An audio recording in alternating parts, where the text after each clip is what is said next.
Halo, selamat pagi pemirsa. Saya Chandra Dewi, kembali hadir menjumpai Anda dalam Cerdas 5 Menit. Dan pagi ini kita akan melanjutkan serial belajar dari orang tua di beberapa episode sebelumnya, di mana pagi ini kita akan membahas mengenai keterbukaan keuangan dengan anak. Di studio Metro Manulife, saya telah ditemani oleh Bapak Legowo Kusumonegoro, Presiden Direktur dari PT Manulife Asset Management Indonesia. Selamat pagi Pak Legowo. Selamat pagi Mbak Chandra. Pak Legowo, kenapa sih kita harus terbuka secara keuangan dengan anak ini Pak? Keterbukaan adalah kunci keharmonisan rumah tangga. Jadi terbuka antara suami istri, terbuka dengan anak mengenai apapun. Kondisi sedang senang, kondisi sedang susah, itu kita terbuka saja. Nah, banyak orang tua yang tidak mau terbuka dengan anak, khususnya masalah keuangan keluarga.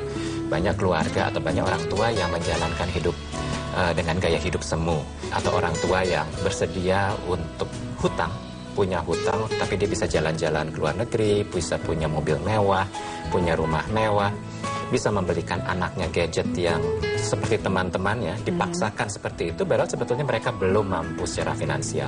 Nah, ini yang saya sebut dengan gaya hidup semu. Oke, jadi keterbukaan yang dimaksud adalah paling tidak mengajarkan anak agar menerima kehidupan apa adanya sesuai dengan kemampuan, tidak menerapkan gaya hidup semu, begitu ya Pak Legowo ya? Kuncinya adalah hidup apa adanya dan bangga dengan apa adanya. Jadi orang tua harusnya sebagai orang yang cerdas finansial harusnya bangga dengan penghasilannya, bangga dengan keunikannya, bangga dengan karakternya, bangga dengan gaya hidup yang dibangun bersama keluarganya. Saya mau mencontoh apa yang diajarkan oleh orang tua saya. Dulu orang tua saya pernah mengajarkan, kalau bisa jangan pernah berhutang, jangan pernah minjam uang dari teman, dari keluarga, dari bank, jangan pernah berhutang budi. Jadi kalau bisa mandirilah, jangan berhutang. Kalau memang belum mampu, ya sabar. Kita nabung dulu, nanti baru dibelikan pada saat uangnya sudah terkumpul. Ya, jadi paling tidak memang orang tua harus mengajarkan prinsip-prinsip dasar ya Pak Legowo ya. Nah, tapi terkait dengan keterbukaan keuangan dengan anak, apakah ini berarti para orang tua harus terbuka berapa gaji dia, berapa pendapatan selama sebulan, setahun, atau bagaimana? Keterbukaan yang seperti apa yang bisa diterima oleh anak? Keterbukaan yang penting adalah keterbukaan anggaran, jadi bukan gaji, tapi berapa banyak jumlah yang bisa kita habiskan selama 1 bulan. Jadi anggarannya atau budgetnya. Itu yang kita share dengan keluarga, dengan istri, dengan anak. Ini loh, batasnya cuma segini loh kita yang bisa kita habiskan dalam 1 bulan, tidak boleh lebih.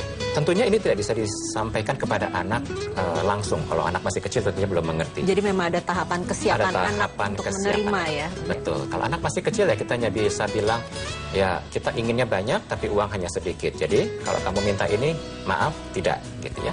Tapi kalau dia sudah beranjak remaja, maka sudah bisa diajak diskusi. Dia bisa diajak urun rembuk mengenai apa saja sih yang kita habiskan selama 1 bulan. Berapa yang kita habiskan 1 bulan untuk makan, untuk bepergian, dan sebagainya. Nah, kalau anak ini sudah beranjak dewasa, maka sebaiknya dia juga terlibat dalam membuat anggaran keuangan keluarga. Jadi, apa yang bisa diatur, mana yang harus dibayar terlebih dahulu misalnya. Jadi, arus kasnya dipelajari.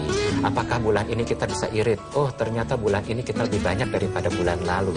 Oh, ternyata yang ini kita ada pos pengeluaran yang tidak terduga gitu.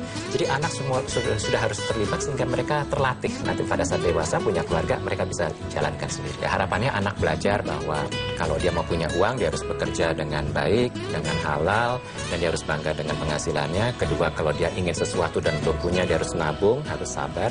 Dan ketiga, kalau dia melihat orang tuanya menjalankan hidup apa adanya, dia akan respect. Dia akan bangga dengan orang tuanya, dan ini penting. Jadi semakin banyak yang dia serap karena dia kagum, karena dia respect pada orang tuanya. Namun bagaimana kalau orang tuanya sendiri merasa malu untuk memperlihatkan paling tidak kehidupan sebenarnya ini kepada anak? Jadi itu dia akibatnya Mbak. Jadi justru itu kehidupan atau gaya hidup yang semu ini justru mengecoh anak. Jadi anak malah tidak belajar. Dia taunya ini enak-enak saja. Dia tidak siap nanti untuk saatnya mandiri. Dan kalau anak nggak mandiri, maka orang tuanya yang bisa dipersalahkan karena dia tidak mendidik anaknya dengan baik. Baik, memang keterbukaan keuangan dengan anak ini dapat membawa anak paling tidak di kemudian hari menjadi pribadi yang mandiri secara finansial. Itu salah satu kuncinya. Targetnya begitu. Targetnya begitu. Terima kasih Pak Legowo atas kehadiran dan informasinya. Namun saya harus mengakhiri perbincangan kita kali ini pemirsa. Saya Chandra Dewi, Cerdas 5 Menit, Cerdas Finansial. Sampai jumpa. Dipersembahkan oleh